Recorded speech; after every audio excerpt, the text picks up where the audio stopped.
Linkin Park is back and they've got a new singer. And there is a lot of drama going on, and there's a lot of weirdness to talk about.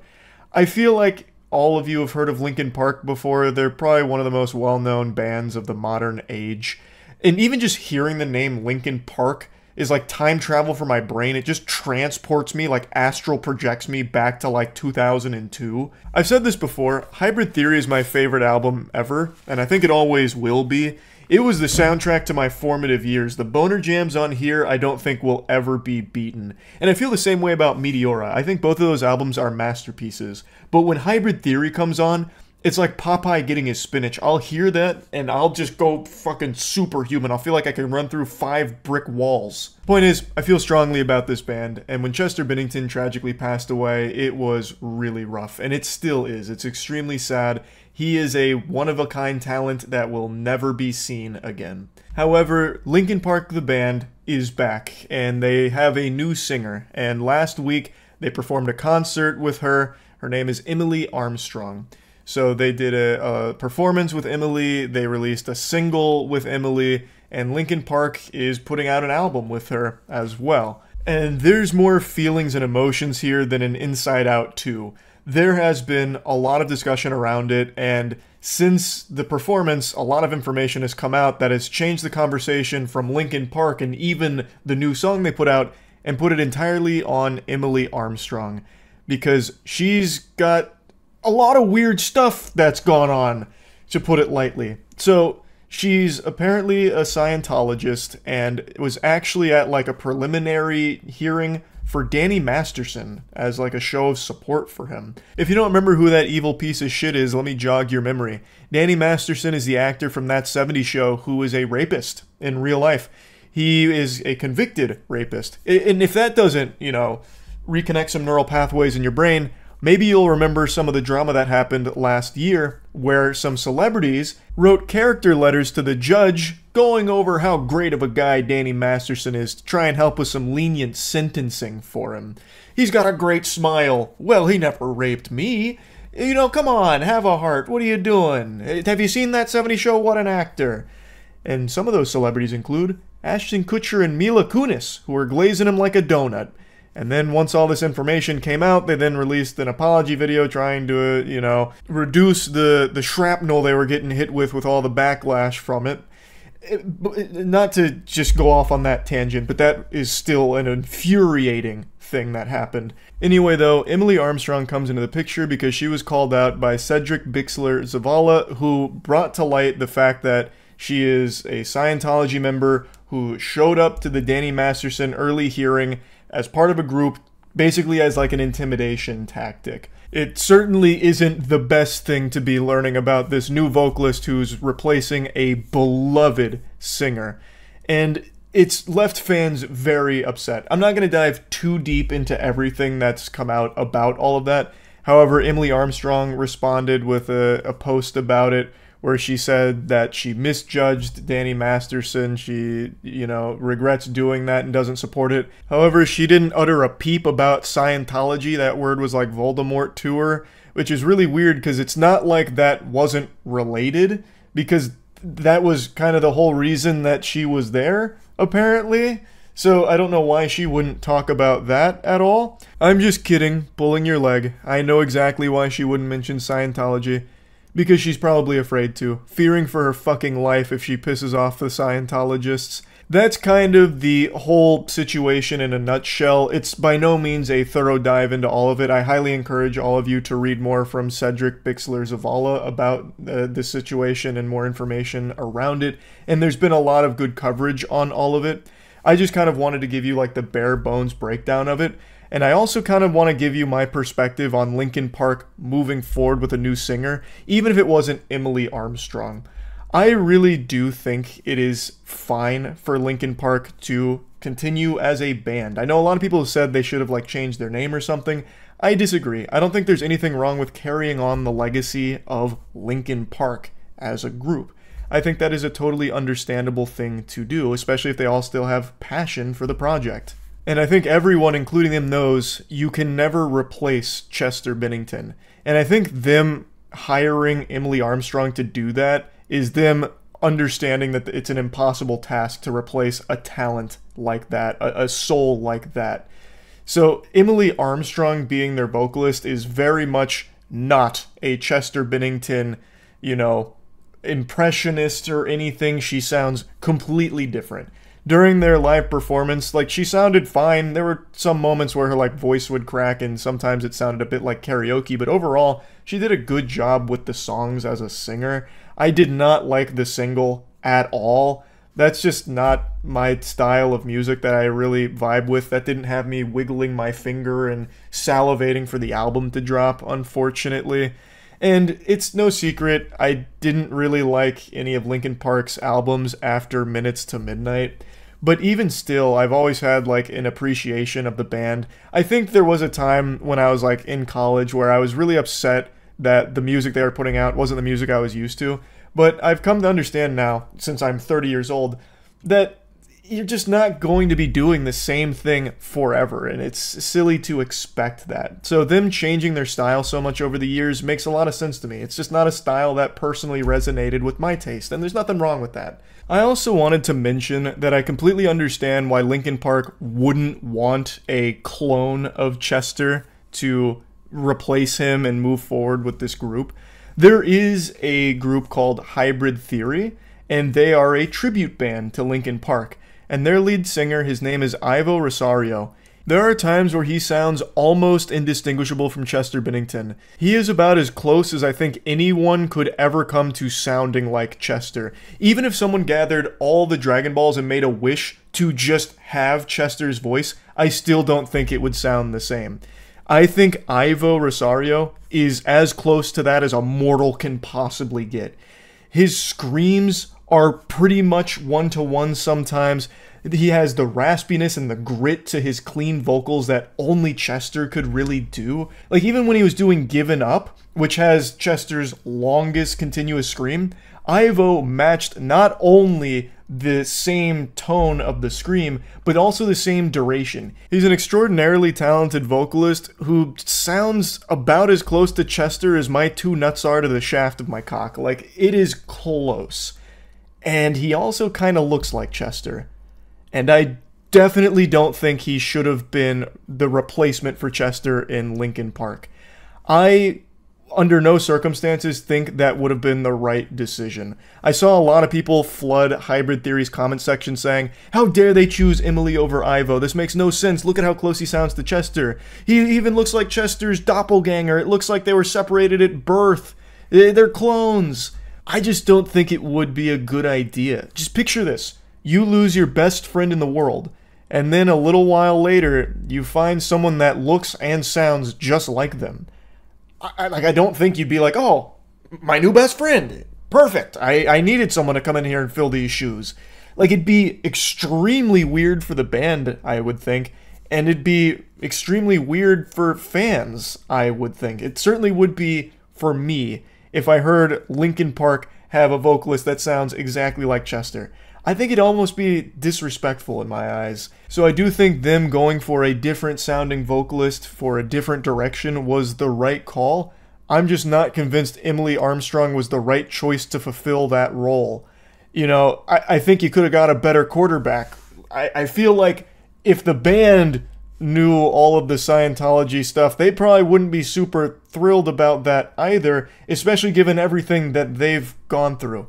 I'm not going to be, you know, putting thoughts in their head, you know, putting poop in their butt or anything. I don't know them personally. I'm sounding very parasocial here. But from everything I've ever learned about them, it feels like a lot of what I've learned about Emily Armstrong would be very much not something they'd be super happy about. And I don't think that she's the best possible vocalist they could have gotten or anything either. But anyway, what I do think is that Ivo Rosario and the Hybrid Theory tribute band is a really, really fucking fun group that is touring. And it's a group I really want to see. I never got to see Linkin Park live, and it's something that I really regret. A huge missed opportunity. I was really considering going to Revolution when it came to the swamp down here, but I got really nervous and cold feet about being around a lot of other people, so I ended up just pussying out and not going, and I never got to see them perform live. But seeing Hybrid Theory perform live will probably be about as close as I can ever get to experiencing a fraction of what an OG Linkin Park concert must have been like. And I think that's super cool. I am really happy that Hybrid Theory is such a talented group that does all of these tracks justice. And hopefully they'll come around the area at some point so I can go to one of those concerts. But I do not think Ivo Rosario would have been the right call to replace Chester Bennington in Linkin Park. I think it just would have been a little weird for the legacy of Linkin Park and Chester. Anyway, though, that's really about it. So yeah, there's a certain beauty and a curse that comes with live streaming. If you make a mistake, there's no undo button. You can't just cut it out. If it's there on a live stream, it's there forever. And we've seen time and time again that one simple, single blunder, one little split-second mistake can cost people their entire online career, whether that's from something they say or something they do. In fact, we actually just saw this very phenomenon happen a month ago, where a big streamer named Atrioc was live and alt-tabbed, which for a literal fucking nanosecond flashed his deepfake porn on stream, and that cost him everything. Years upon years of work undone in an instant because he jump scared everyone with his deepfake porn, which revealed a lot of awful things about the whole situation and everything that was going on there. Point is, on live streams, there's no going back, and we've seen time and time again this lead to the downfall of an entire career. And we almost saw it again last night with Linus Tech Tips. Linus has built an empire online. He is an incredible creator who has done amazing work for so long now. And last night he almost wiped his ass with the entire fucking thing. I mean, it's been kind of eye-opening. I've just sort of randomly here and there picked up episodes of, you know, old shows that I hadn't watched in a long time from like the early 2000s, and just the casual the casual sort of gay humor. We've entered the danger zone here on stream. This is like Chernobyl just waiting to melt down because of something he's about to say. But to paint the picture, what he's talking about here is how not that long ago things were more acceptable in content and media that aren't acceptable today. He's talking about how things have changed, and in particular he's mentioning how like some shows would have casual gay humor, where back in the earlier 2000s that was a very common thing. Calling something gay was used pretty much everywhere for everything. If someone got a cheeseburger that didn't have enough cheese on it, they'd say, "That's gay." If you were walking down the stairs and you missed a step and you started to tumble down the stairs, you'd be screaming, "This is gay!" Like all the way down. If a buddy of yours asked to bring his girlfriend along to like the boys' night out, you'd say, "Stop being gay." That kind of shit. That's what he's talking about. And he's saying, you know, it hasn't been that long, and going back and watching shows that still have that humor in it was jarring to him. Casual use of the hard R. Oh, really? It's jarring. Yeah, it's jarring now. And for casual use of hard R. Yeah. Yeah, absolutely. Like okay, it was an episode of American Dad. And it was just Really? like, yeah, it wasn't for shock value. It was just like used. Buckle your seatbelt because this ride's getting real bumpy now. The train is getting off the tracks. We're going wacko mode here.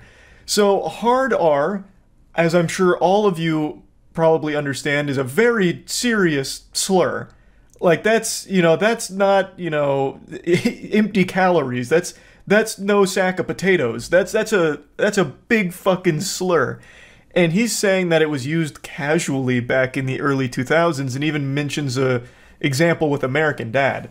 Now, with my hand on a stack of Bibles, I'll just tell you, I'm not the biggest American Dad fan. I'll just be honest with you. I haven't watched a ton of it. I'm not the biggest spectator of the show, so maybe this episode he's talking about flew under the radar. I never heard of it, never watched it, but that took me by surprise. And I really love Luke's reaction, his co-host here, because you can see him like, hard R, excuse me, what kind of fantasy land are you living in, Linus, where hard R's were casual?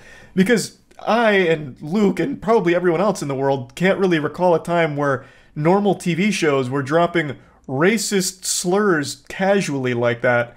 Whoa. Right? Well, I mean, here's the thing, right? That was in 2003 or something, like 2002. Yeah. Like I'm not gonna deny that I dropped my fair share of hard R's back then because we didn't even the term hard R didn't even exist. We didn't think about it, right? And it's funny because to me that doesn't feel like that long ago. As a big fan of Linus, when I heard that, I had to stand up from my chair, hands on my hip. I was like, all right, it's over. I felt like a coach who had just watched his team lose the championship ball game. Like, you take my hat off, put it over my chest and say a prayer for him, because I was like, God rest his soul, this is the end of Linus. And you can see Luke, like, he shakes his head, like, in disbelief, and then he's just looking down. And I already know, during this moment where Linus is, like, admitting to using hard R's casually, he's processing this as like, yep, back to the old grind. This is where it all ends, huh? This is the end of our run. He was just seeing all the walls around him starting to crumble, the Empire burning to a crisp, all because Linus is just freely loosey-goosey admitting to using the hard R casually often. But do not despair because not all is as it seems here.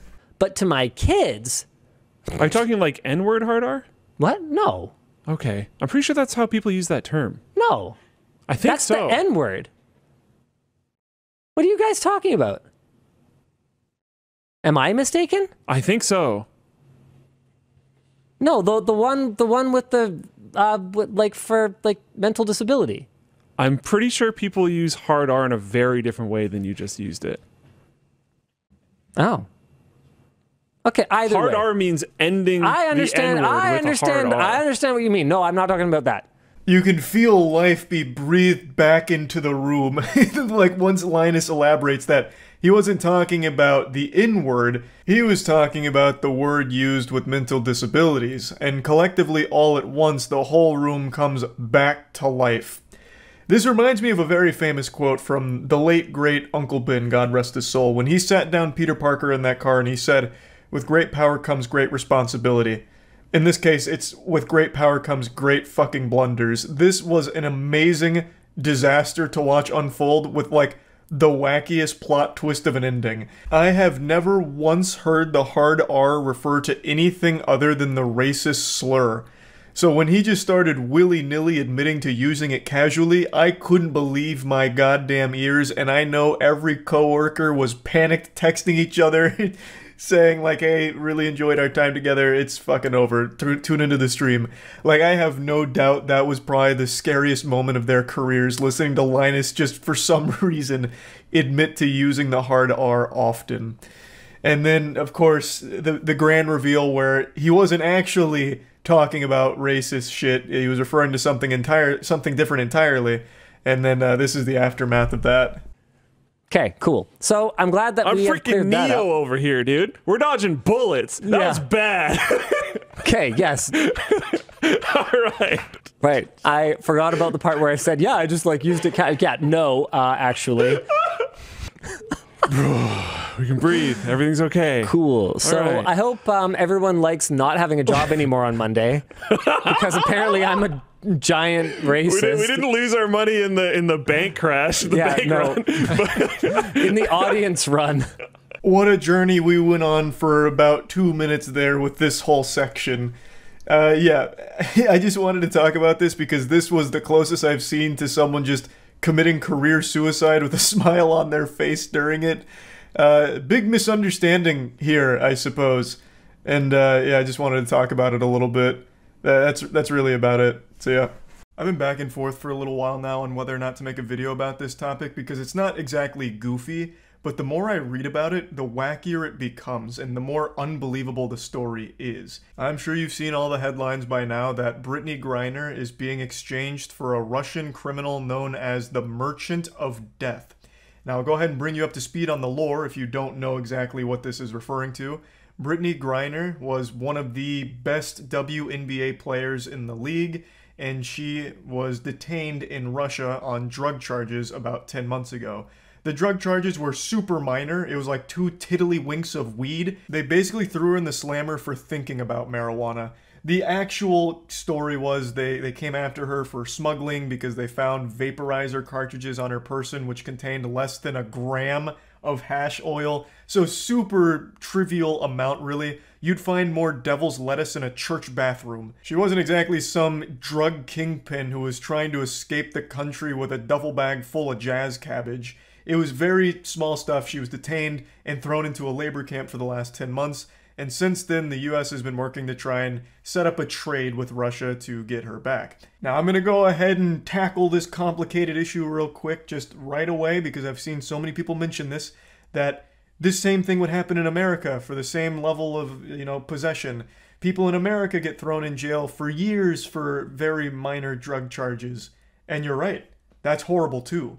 It's horrible when it happens in America. It's horrible that it happened to Brittany Griner in Russia. They can both be terrible together.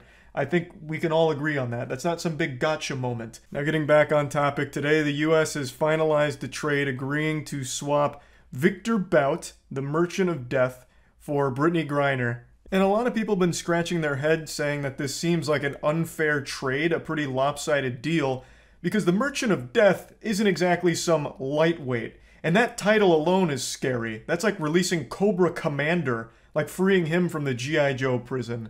This isn't just some nobody. This is a very, very well-known arms dealer. In fact, they have a whole goddamn movie about this guy called Lord of War, starring Nicolas Cage. This isn't some small fry, not some faceless old pop Wiggleberry that was convicted for kegeling heroin. Like, this is a big deal. Now, of course, I do agree that this was a wrongful conviction. Brittany Griner's punishment didn't fit her crime. This was pretty outrageous. Like, yes, I understand, like, a law was broken, but this kind of enforcement of it is absurd. And I think getting her out is great, but I do agree with a lot of people that are wondering, could we have got more for this trade? Like, right now, there are still 2 other US citizens that are imprisoned in Russia. And we just gave up, like, our biggest Yu-Gi-Oh card here to barter with. Could we have maybe grouped them all together? Be like, we'll give you the Merchant of Death. We'll give you the super-duper ultra-rare prisoner if you give us all 3 of your prisoners of ours. Like, I feel like that would have been a much more fair deal. Like, right now there's a Marine sitting in there that's been there since 2018. Like, I definitely feel like maybe we could have played this a little bit better. Now, of course, I'm not looking at the deeper political motivations and angles to a negotiation like this. I'm not here to dissect the inner machinations of this kind of swap. I'm looking at this as a pure layman reptile brain. And to me, while I'm happy that she's been able to return to the US, I would have liked to have seen that for the other 2 victims there. I would really like if we made the same level of effort to bring them home as well. And I feel like this could have been a great opportunity for it, since they were using the goddamn Merchant of Death. Like, just imagine the perspective of the Marine that's currently there for the last 4 years. You know, he hears Brittany Griner got released in a prisoner swap. He's like, oh, who did they trade? The fucking Merchant of Death. And then, like, well, who are they? Are they trying to get me out? Oh, yeah, they are. Well, who are they willing to trade? Oh, just some, like, Russian dude who stole a pack of cigarettes from a gas station. For some reason, the Russian government's not taking that trade, though, but they're doing their best. Like, I think this was a good opportunity to swing for the fences, get the whole kit and caboodle, grab the other 2 prisoners as well in this swap. That seems like a much, like, more even deal, if you ask me. You get all of the U.S. Citizens that are held captive in Russia right now out all at once in one fell swoop. Of course, I'm just a pea-brain fucking idiot, so perhaps that pipe dream was never an actual possibility, but, you know, to me it sounds like it could have been feasible. Like, get Saul Goodman on the line and work the deal. Like, it just seems like the Merchant of Death had a lot of weight for bargaining. That's just how it appears to me. Now, if you thought that's where this story ends, you're a damn fool, because there was a massive plot twist nobody saw coming. Vin Diesel may have played a role in this. He may have been the one that actually saved the day here. A lot of people are praising him for an Instagram post he allegedly made last month, where he had a picture of himself at a Lakers game giving a thumbs up with the caption, "I need Brittany Griner home before Christmas." Now, when I first read about all this, I assumed this was a fake screenshot. I mean, it doesn't even have a verified check mark on his name. It just seems like a meme that was made to troll and get a little goofy on Twitter. But Rolling Stone and Yahoo both seem to think that this was a real post Vin Diesel made and then deleted shortly thereafter. So who really fucking knows, honestly? I just love to toy around with that fan fiction that Vin Diesel somehow scared the Russian government into accepting a trade to get Brittany Griner home after he made his Instagram post. Like they're all just panicking at the headquarters, going from phone to phone. No, I saw it. No, I saw it. Yep, I know. Jesus Christ, I understand. It's all gonna burn down. Vin Diesel's gonna come over here with his goddamn Dodge Charger, and he's gonna kick our ass. He's gonna beat our fucking ass. It's just such an entertaining idea that they never had any intention of ever trading Brittany Griner until Vin Diesel made his post, and they're like, oh my god, we're on a tight time crunch now. Now we're on the clock. This is a cutthroat schedule. Vin Diesel wants her home by Christmas. Okay, get the Americans on the line. We'll orchestrate a trade ASAP. We cannot allow Mr. Diesel to get involved in this. like that is just so like amazing to think about. But yeah, I just wanted to talk about this situation a little bit because it's a pretty wild one, and really that's about it. So yeah. About a week and a half ago, I found myself elbow deep in the asshole of Twitter drama involving Dream, some content creators, and the Minecraft community. I wasn't involved in this by choice. I was drafted into this war, and I found myself confused, thrown on the front lines of a Minecraft apocalypse with my dick in my hand and not understanding what the fuck was even going on. I just decided I'll talk about it today. Even though it's been like a week and the dust is settled, I finally caught up on the lore here, so I understand what the fuck was even happening now, and I just figured it's worth at least talking about since a decent bit has happened. So in a nutshell, it was a video of me floating around on Twitter, which was a clip from one of my streams, where I was talking about Dream. Dream being the biggest Minecraft creator on the planet. He's up there with Jesus Christ in terms of popularity. Dream is huge, and I was talking about Dream negatively. I called him a douchebag, talking about the time him and I were on a podcast and he was telling a story that just didn't really sit right with me. So this clip was taken and floated all around Twitter, and the Minecraft community, Dream stands in particular, went fucking wild in a full-blown feeding frenzy, flipping over the lunchroom table like things were getting out of control. But I didn't even know it was happening because none of them tagged me in it, so I couldn't see it until it was brought to my attention by Dream himself. You see, Dream actually reached out to me when he saw the clip. And Dream was super nice, super professional. He didn't even take it personally. He just wanted to explain what was going on in the story that I was talking about, which gave me a negative impression. He explained it. It turned out it was a full misunderstanding, and we cleared the air. And there was no bad blood between us. Now, obviously, none of this was relayed to the Dream stands or the general Minecraft community, and I don't think it needed to be either. I think handling these kind of things privately is the way it should be. This should be the norm. But a lot of times in the Minecraft community in particular, I see them demanding that the creators they follow talk about and give a personal endorsement or opinion on every single fucking person on the internet, so the stands can know for sure whether or not it's okay to like that person or hate that person. It's like they're constantly asking permission on who to like or hate from their favorite creators. I don't think everyone's interpersonal relationship should be everyone's public business. So the fact that Dream reached out to me privately to handle things shows me a really high level of character from him. Now this brings me to what I want to talk about going forward here for the rest of the video. I obviously have no problems with Dream, but I do want to talk about Dream stands and just general unhealthy obsession with YouTubers, in particular in the Minecraft community. So pardon me for just a moment right here while I take your head and gently place it on my nipples to suckle on some facts. There's nothing wrong with being a fan of something or someone, even a huge, really big, massive fucking Wumbo fan of something. But when you cross that line into unhealthy obsession where your entire day and entire online identity is based around defending and fighting for someone else's content, who is a total stranger, mind you, no matter how big of a fan you are of Dream, Tommy, or any of the big Minecrafters, they don't know you, and you don't know them. You just like their content, and your entire happiness is placed in their hands for you, where you're living vicariously through their content. You have a problem. There is an issue there. Now, I made a video talking about stan culture in regards to like K-pop stans a little while ago, and I think there's a difference between that and Minecraft stans. Mainly, K-pop stans have absolutely no connection to the K-pop group. The K-pop groups never even really acknowledge their stans, but in Minecraft, you directly talk to them through streams, And most of the Minecraft content creators directly lean into their stands and encourage some of the behavior. And I don't think there's anything inherently wrong with that. You know, you're just encouraging a community that supports you. What's the harm in that? But the more that you cheer on stan behavior, the more you reinforce this idea that it's normal and okay to make some people's entire happiness revolve around you, where you are now like their entire existence online. They exist online to worship you and fight your battles on Twitter, and I don't think that's good. I think that's bad. Which is why so often stans are synonymous with toxicity. The more and more you worship something or someone, the more personally invested you become, and you become so attached to it where everything, it becomes like a personal attack. If someone doesn't like your favorite Minecraft YouTuber, you get fucking pissed. Which is why in this whole drama thing I was involved in, a very large community of Dream Stans went wild on me. Hulkmania was running wild on my asshole, brother, and I had no idea it was going on. Dream Stans were face fucking me and just using me like a fleshlight, but no one had the courage to tag me in it, so I couldn't actually like read it and enjoy it.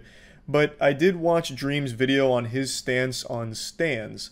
And I have to say, there's a couple of things I disagreed with in there. Obviously, this doesn't mean that I dislike Dream. Like I just said earlier, I have a very positive impression of him. It's just, I disagree with a couple of things he said about stans. Mainly that it's just a minority, a very small minority of stans that are toxic. And the ones that are toxic aren't popular.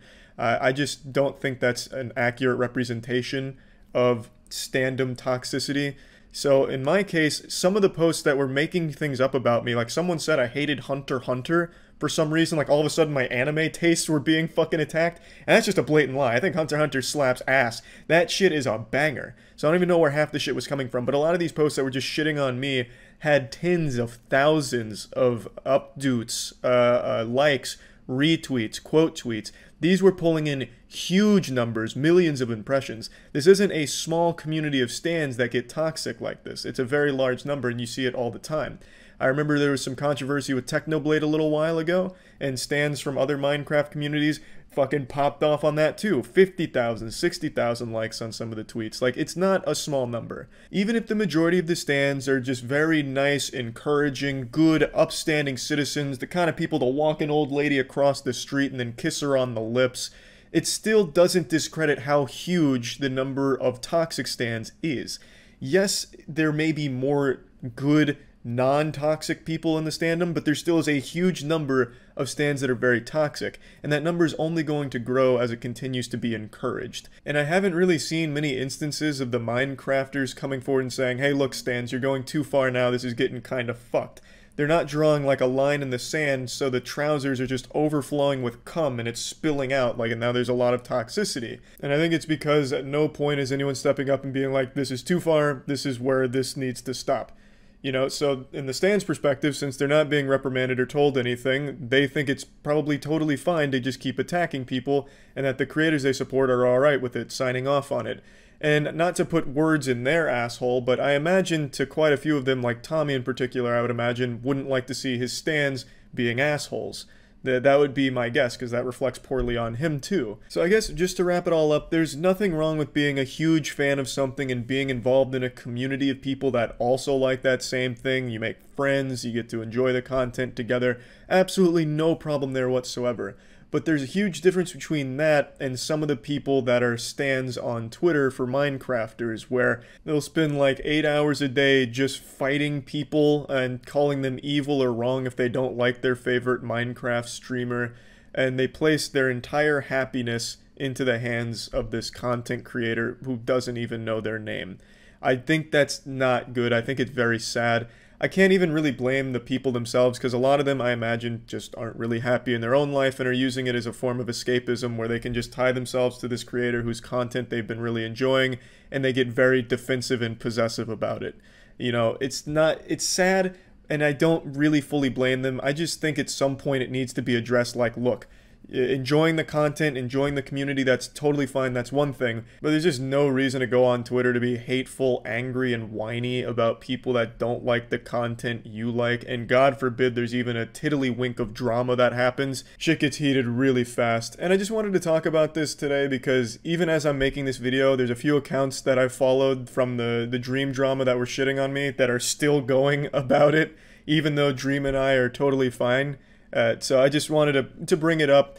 And like I said, I'm a fucking BTS ARMY ally. I absolutely do think some good things come out of these communities. Like, BTS ARMY has done incredible work with charity. So I'm very happy to say that, yeah, I do support like a lot of these like very huge fandoms. But there is absolutely the need to address the most toxic parts and how dangerous it can be to like keep encouraging this level of like celebrity worship. Nothing good comes to the person that becomes obsessed with somebody. There is nothing good about that. And I just think when in Minecraft specifically, where most of the audience is very young, they need to learn pretty soon that worshiping strangers isn't really the best way of finding your own personal happiness. No matter how much you like their content, they don't know you, you don't know them, and you shouldn't place your entire happiness on the day-to-day basis on them. And that's really all I want to say.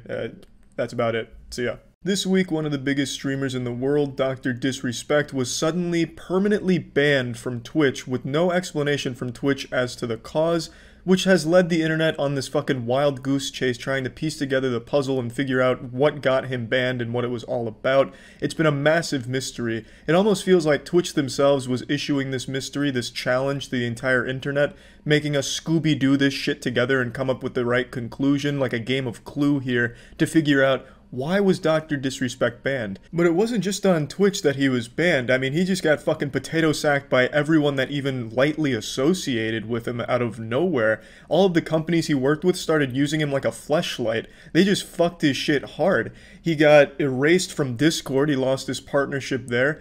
All of the brands he worked with removed all of the promotional material that had his face on it, all out of nowhere from seemingly nothing. And the last couple minutes of his stream seems like something straight out of a goddamn movie. I'll show you the last couple minutes of the last stream he did on Twitch. I appreciate everyone watching today. In the backyard, who is going to be looking? We'll get. Really, like you said, we don't really know some of the. Yeah, We'll get we through don't this know Champions the Clip. map very well. I know it's a tough. Because I don't know this one well. Life's weird right now. Yeah, look. Oh, We'll- it did. We'll get through this, okay? And Hey, Christopher. Dun dun dun! You better not taunt me. How dare you? fuck. You get to try. Those were the last moments of Dr. Disrespect's Twitch career, at least as of right now. Like I said, it really feels straight out of a movie, like when the characters are trying to piece together a mystery, like one of their friends goes missing and they're trying to figure out what the fuck happened, and then they find like this cursed VHS tape in a coffin, and then they pop that shit in the VCR player, and it's greeted with a, if you're watching this, that I'm already banned. You know, it's just like one of those crazy things where it's like, wow, maybe there is something going on here. And of course, in response to all this, Reddit and Twitter did what they do best, come up with the worst possible theories and speculation on what's going on, especially the armchair psychologists that haven't finished high school yet. They're fucking zooming in on Dr. Disrespect's face, looking for every individual pore to judge how guilty he is and the severity of whatever crime they think he's committed is. It's wild. So we're going to go through some of the theories. I won't be able to hit on all of them, but I'll choose my favorite ones. Now, since this is a developing story, it's important to note that as of right now, June 29th, the story so far is Dr. Disrespect put out a statement. He is, alive. He wasn't, fucking abducted by aliens or anything, or captured by Scientologists or the Illuminati. He is alive, as it so appears. And his wife has made a statement on Instagram thanking the community for their support so far. This is Dr. Disrespect's statement. He thanks the community for their support and says he doesn't know the specific reason as to why Twitch banned them. Seems a little odd to me because I don't think Twitch would just ban their actual top 5 biggest streamer without a single reason given to the streamer. But it is Twitch, so I guess anything's possible. And also, as of yesterday, the majority of the brands that Dr. Disrespect work with have reinstated their ad campaign with Dr. Disrespect's face all over it. So it seemed like that was pretty ephemeral. They only took him down for like 24 hours after his Twitch ban and then immediately put him back up the next day. So it's just this huge weird mystery where nothing's really adding up or making any sense. And then there's people on Twitter with insider sources saying things like, wow, this is the fucking big one. This is the huge one. Dr. Disrespect himself might just ignite World War III with how big this news is, but I can't share it. Which is, of course, frustrating for everyone that's invested in this like I am. This right here is like the best fucking soap opera I've ever seen, with a cliffhanger that I am just on the edge of my seat, and I can't wait for the fucking season finale of. But I gotta be honest, with all the hype coming around here, it's reaching like fucking Half-Life 3 levels of hype. I'm a little worried that it's gonna be anticlimactic when it is revealed the cause, like something really mundane and uninteresting, like a contract dispute. Oh, Dr. Disrespect was supposed to stream for 160 hours this month, but he only hit 120. This is the big deal. This is a huge deal. I'm just afraid that this is going to go the Game of Thrones Season 8 route and just disappoint everyone and not live up to all this crazy shit people on Twitter are saying it could be about.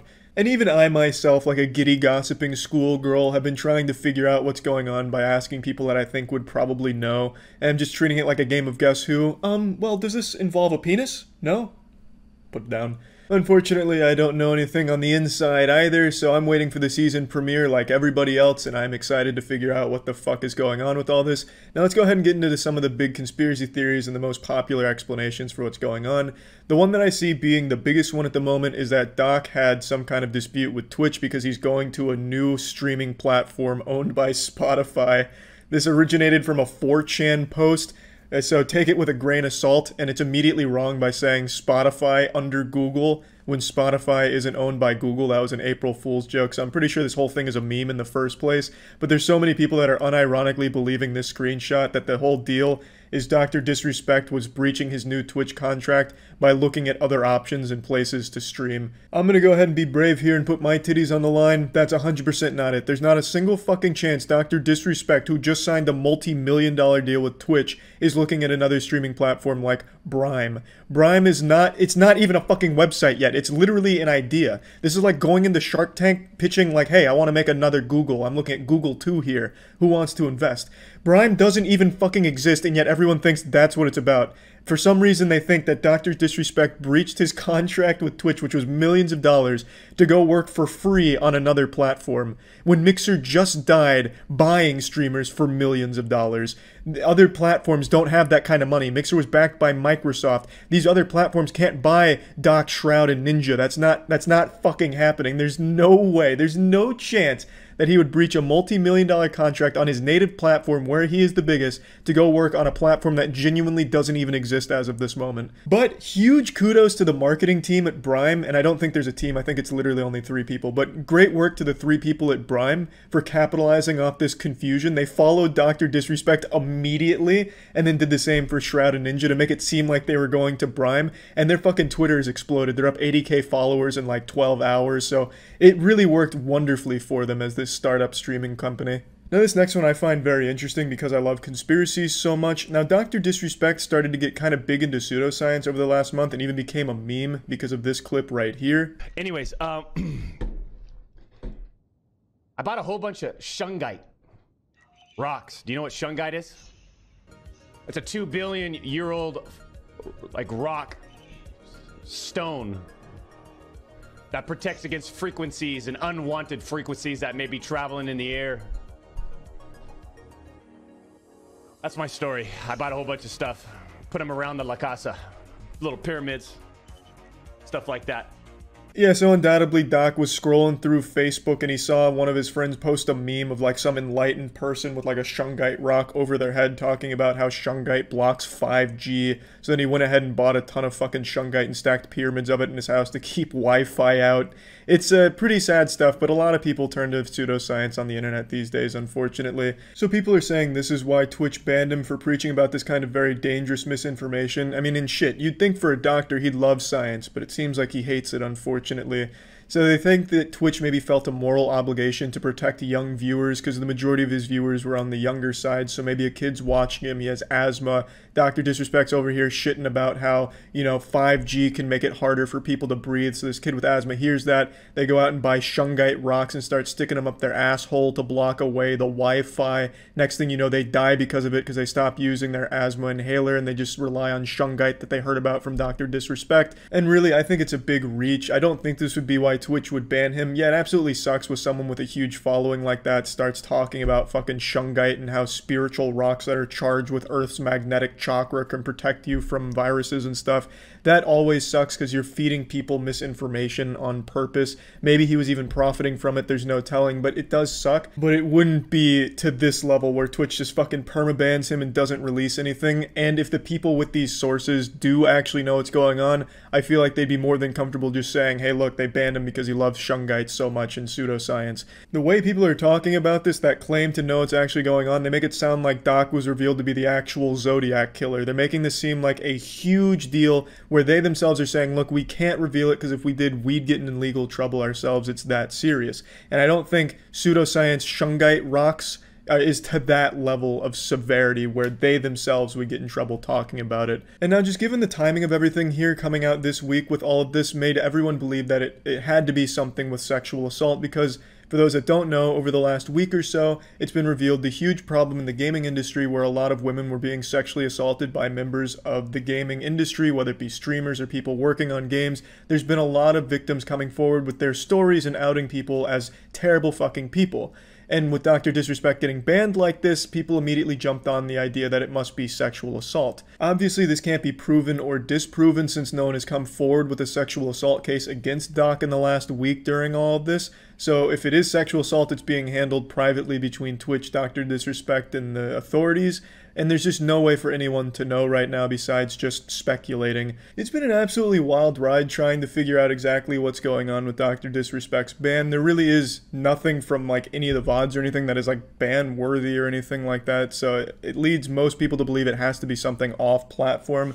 Either way, it's weird, it's wild, it's wacky, and it's really been capturing my attention as well as most other people's attention. It's just been this like crazy storyline to follow with all kinds of twists and turns, and that's about it. So yeah.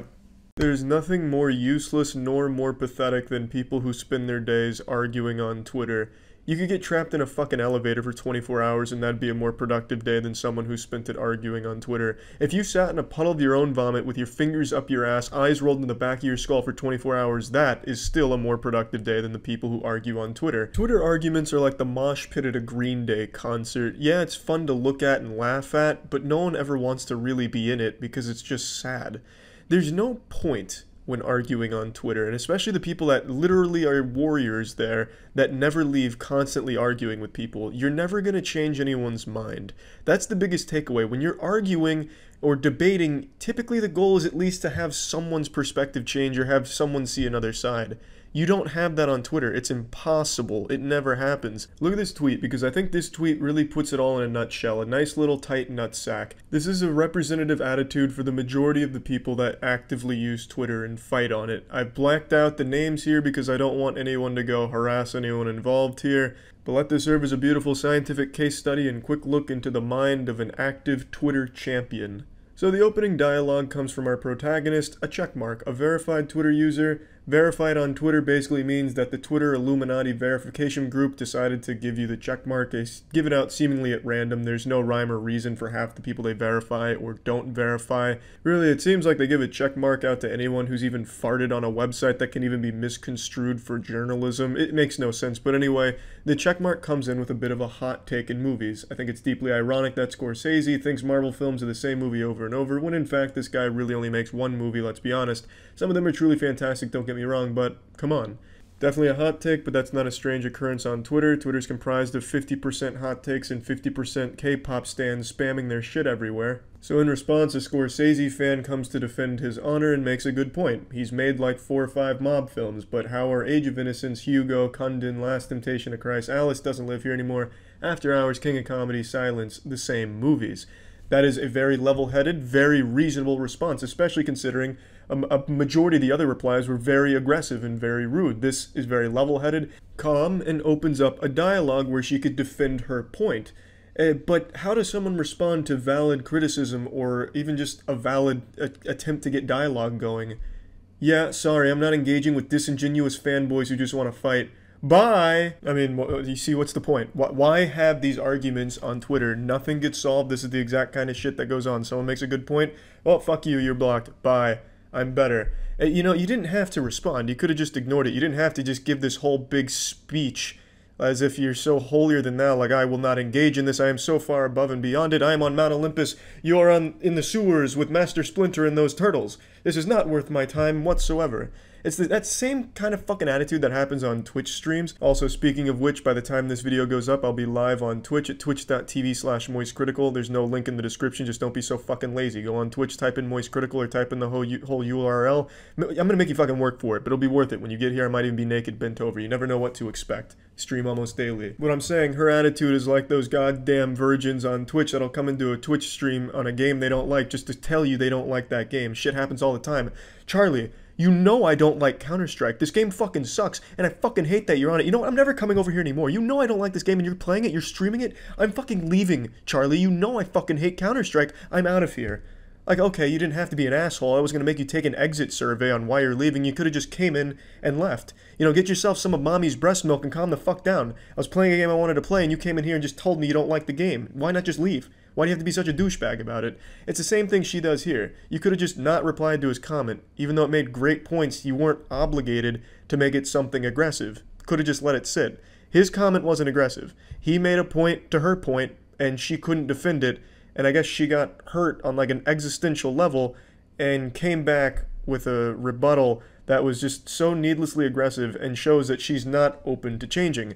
That is also the same attitude mirrored from flat earthers that everyone likes to make fun of and use as a punching bag, and rightfully so. They're very goofy. They're very easy to make fun of. But if you watch the Flat Earthers documentary, they literally proved themselves wrong. They proved the Earth is round in their own documentary, and they disregard it. They say, oh, we must have fucked up. Because they refuse to take in something new, no matter what is proven. That's Twitter. Why are you going to spend your days arguing on Twitter trying to change minds of people who are never going to accept it? And they tell you outright they will not accept it. K-pop stans, another one. People always saying, you know, get rid of fan cams. K-pop stans are over. Fan cams fucking suck. Stop it. Should be illegal. They're still going to do it. They're telling you they're still going to do it. So why the fuck are you going to spend your days fighting the K-pop stan army as if you're some type of frontline barricade protecting us from K-pop stans, going on all their shit, telling them to stop? It's not going to work. You're wasting your time. It's just so pathetic, the people that constantly argue on Twitter. I really can't help but feel bad for some of them because I really think they're convinced they're doing a good thing and making a change. But on Twitter, no one changes. Very, very rarely will anyone change a position or even stop to think about another perspective, no matter what people in the comments are saying. And that tweet I showed you is the perfect example of that attitude. And again, you could find that same attitude mirrored in other communities like flat earthers and anti-vaxxers. It's just a fucking waste of time, and I think Twitter arguments are genuinely pathetic. If you find yourself constantly angry on Twitter and arguing with people, find a different hobby, take a step back and realize you're not fucking doing anything with your days when you're spending hours upon hours as a fucking full-time job arguing. You're just wasting your time. And that's the point I want to make. That's about it. See ya. I'm no stranger when it comes to shitting on Ricegum. He is a toilet for which my butthole is always eager to drop some doo-doo on. I've made that very clear over the last 2 or 3 years. I can't stand this guy. He's the incarnation of a wet fart with a super fake personality preaching some awful shit to children. And it's always just so lovely when he fucks up and the entire internet community is reminded that he has the most insecurities, is the biggest douchebag with the smallest penis. It's like a little bit of a clue game, you know what I mean? That instead of identifying a killer, you're identifying a huge douchebag, and it's always Ricegum. Now, we got a little bit of a late Christmas present here because Ricegum's wrapped up in some controversy. I'm not going to get too deep into what he did because a bunch of YouTubers are talking about it ad nauseum, and I'm not just going to parrot that same shit. The only reason I'm talking about it is because it's Ricegum and he's a fun little punching bag. So in a nutshell, what he did is he made a video in partnership with Mystery Brand promoting their product, which is a gambling site aimed at children aspiring to be a douchebag. You know, those kids that are growing up watching people like Ricegum and Jake Paul going, Mom, Dad, when I get older, I want to be an asshole. So it's a site that hopes to cater to that audience. What you do is you bid on mystery boxes that can have everything from a toothpick covered in cat fuzz to a $250 million mansion. That's actually one of the things in their box, and obviously that doesn't exist. You're not going to become fucking Tony Stark playing your mystery brand gambling simulator. That's not going to happen, but children don't know that. You could put the fucking Infinity Stones on there and they'd think they should just start throwing their parents' credit card on the site. Half of the shit from their grand prize pool and their mystery boxes, shit that they just don't have the rights to. There's no way they have. I'm surprised there isn't like a mom and dad get back together item in their shoe mystery box, or in the Supreme mystery box, you get a hover boots from Supreme. Just complete nonsense to draw children in is what it is, and kids don't know any better. Before Ethan H3H3 made the video about this, Ricegum's video had overwhelmingly positive response to it. People in the comments were super excited about it, talking about the things they were winning, or the things they weren't winning, and they were all super excited. So it's kids that like this, and adults that can see why this is a bad thing. Ricegum is promoting gambling to these children that are now becoming gambling addicts. If you look at the older comments on his videos, you can see how much they fucking loved it, which is very alarming and sad, and should honestly be illegal if it's not. Now, if you watch his video, or Jake Paul's, or Morg's, or any of the other douchebags that were promoting this site, you'll immediately notice that the site is exactly like the CSGO lotto scam that was run by Syndicate, T. Martin, and Josh OG, where you do these mystery things and you get this mystery item and it's aimed at children, gambling for kids, which is obviously fucking awful. Now, Ricegum, in response to all this, made a video, and this man is so fucking dumb he can't even write a sentence without showing how fucking dumb he is. The title of the video is YouTubers Calls Me Out. Are you illiterate, Ricegum? Did you not go to school? Did you just pay everyone to do your English papers for you when you went? You're like the Floyd Mayweather of YouTube. Absolutely illiterate, but instead of being good at fighting like Mayweather, you're good at nothing. You have no discernible skills. The title should read, YouTubers Call Me Out for being a big piece of shit. Now, calling this video an apology would be like calling Amy Schumer a good comedian. It's not even close. This is not so much an apology as it is a, I'm going down and I'm taking all of these other people with me. He just starts name-dropping a bunch of other douchebags that did the exact same brand deal he did, and that's about it. And then he has the audacity, the gall, to do a $10 Amazon gift code giveaway at the end of his apology. I already did it. The damage has been done. You guys already saw a money-hungry side of me, and it is what it is, and there's nothing I can really do but say sorry and give you these Amazon gift cards. So I'm sorry. It just wouldn't happen again. Amazon codes, $10 to $20, just a little giveaway. It's the least I can do after, you know, this, you know. Okay. Have a good day, guys. I'm sorry again. I hope you guys can forgive me. Oh, shit. Hey, guys. I stole a lot of money from you. I'm sorry. I got you this Subway sandwich. I hope that makes up for it. I'm sorry. I'm sorry. I'm sorry. I'm sorry. I'm sorry. Just such a blatant disregard for giving a shit about his fans. Openly just doesn't care. And it's sad. I don't know why these fans of his continue to stay in this abusive relationship with this guy. This man openly drops trousers and takes a big old pee-pee right in their mouth. I don't know why they accept the golden shower from Ricegum so frequently, but they do. They must fucking love it. It's their fetish, their kink. I'm gonna be honest, I don't know the deep lore surrounding Ricegum's humble origins. I'm assuming he came from a very wealthy family based on the way he handles these kind of situations, where he thinks by giving away some money, everyone's going to forgive him. Like, oh, you're such a fucking saint, Ricegum. You did this brand deal for more than $100,000 and you gave us $200 in Amazon gift cards that were probably already used when you showed them on screen. Wow, you're a goddamn hero. What a fucking patriot you are. Amazing. This guy is just such a privileged piece of shit. He just doesn't know how to be human anymore. I really just don't think it's in his nature to even understand people. And his conversational skills are atrocious. He went on Logan Paul's podcast and talked about this shit briefly. This man can hardly struggle through a sentence without saying like 1,000 times and having one of those vocal trills, you know, the Hill Valley Girl things. The vocal fries, excuse me, the hey guys, that kind of deal. That's all he can fucking do. That's the only way he can talk. That's all he can sound like. And he's constantly fucking perpetually nasally because he's got like a perpetual cold haunting his fucking sinuses. The man is insufferable to listen to and he can't speak and he's such a piece of shit. Let's go ahead and look at the clip from the podcast. And like that was sick. Like I kind of like I really wish I was a part of it. I can't fight and shit, so like it's probably why I wasn't a part of it. But like it's some big shit right there, man. Would you ever fight someone? Yeah, I mean, dude, so look, if we talking about fighting, it's about the opponent, you know what I'm saying? I have nipples, Ricegum. Would you fight me? And if you do fight me, can you not wear that disgusting stained red sweatshirt you have on? Look at this shit. Look at that sweatshirt. It's covered in ketchup stains and grease marks.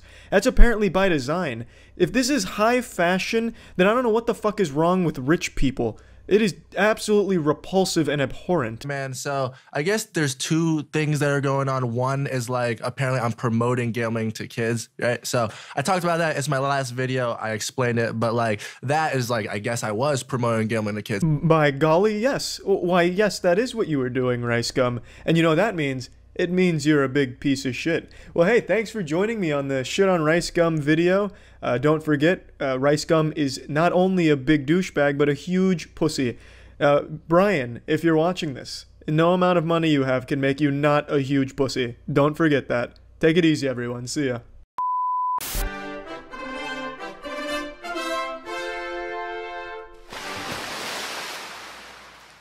Hi. You're watching Splash TV, the only station guaranteed to make you wet. Today we have a really important topic that will surely make us splash in the mainstream. So, I'm sure many of you know that Rio is hosting the Olympic Games this year. If you don't know what the Olympics are, it's where a bunch of sports are played, and sometimes even ping pong, and it's a bunch of countries competing against each other to see who has the best athletes. Well, Rio has certainly been raising concerns about the safety of the players and the health hazards that it presents, because some of the places there are just absolutely trashed and raise some genuine health concerns for the athletes.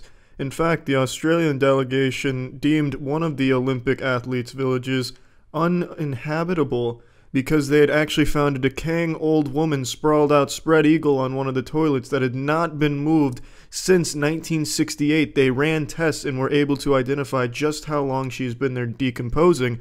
And no one really wants to sleep with that there. I know some of us have had to put up with it before, but it's not optimal living conditions by any means. So the Australians, you know, they politely said, look, we'd like to live in a place that doesn't have decomposing bodies.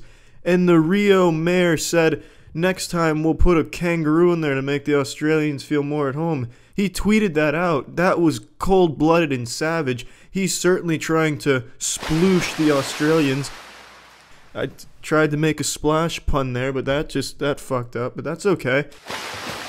But I mean, yeah, what an absolutely cutthroat response from a man who's supposed to be very professional about the whole thing. Maybe he didn't mean it badly. Maybe he just thought, hey, you guys do like kangaroos, right? Well, we can give you one if you want. But I don't think he can honestly expect the kangaroo to survive in the conditions that the Olympic villages are in. Genuinely, nothing can fucking survive in that. Cockroaches couldn't survive in those living conditions. Just look up pictures of Rio, where the Olympics are supposed to be held, and look at pictures of the water. It looks like King Kong wiped his ass with the entire area. It's genuinely just deplorable. But anyway, the big story today is a lot of Olympic athletes are taking illegal substances, hoping to get banned from the Olympics this year, just so that way they won't have to go to Rio. Can you believe that? The conditions are so bad that these athletes that have worked their whole lives to be able to compete in these Olympic Games are just saying fuck it, and they're sending video and lab evidence of their doping to the Olympics Committee, begging to be banned from Rio this year. Now, we here at Splash TV like to thoroughly investigate all rumors, especially ones of this caliber, and especially if they deal with reptilian humanoids. So when we heard these rumors, we really wanted to dive in there to confirm their authenticity. So we sent our certified pillow repairman, aka field analyst, Perseus Thorncleaver, into the field to interview some of the athletes to see if these rumors are true. So luckily enough, he was able to interview Shaun White, who was scheduled to be participating in the badminton games this year at Rio, and he had this to say. Yes. It was an insightful interview that not only confirmed this alarming rumor, but shed some light on just how the athletes are doing it. In an off-the-record interview, Shaun "The Rock" White went into detail on what kind of evidence he's sending to the Olympic Committee. He said he started taking exogenous anabolic steroids and then sending that evidence to him, hoping to get banned, but it wasn't enough. So he started sending videos of him giving himself an exandrolone enema, and it still wasn't enough. And according to him, many athletes are doing this exact same procedure and still not getting banned from Rio this year. So that means all these athletes that are just overdoing these banned substances are going to go to Rio this year, and it's not even going to look like the fucking Olympics. It'll look like a fucking Teenage Mutant Ninja Turtles crawled out of the sewer and about to unleash some cowabunga action. These men are going to look grotesque. They're going to look huge. It's going to be one of the most bizarre Olympics we've ever seen. That, coupled with the radiation coming from fucking Rio itself by how dirty it is, we're going to have some hills have eyes type of shit this year at the Olympics. It's going to be one hell of an event. Now, all that being said, it is kind of sad that the athletes are still going to have to participate despite them trying their best to get banned, but I think it'll still be an event that'll be talked about for many years to come.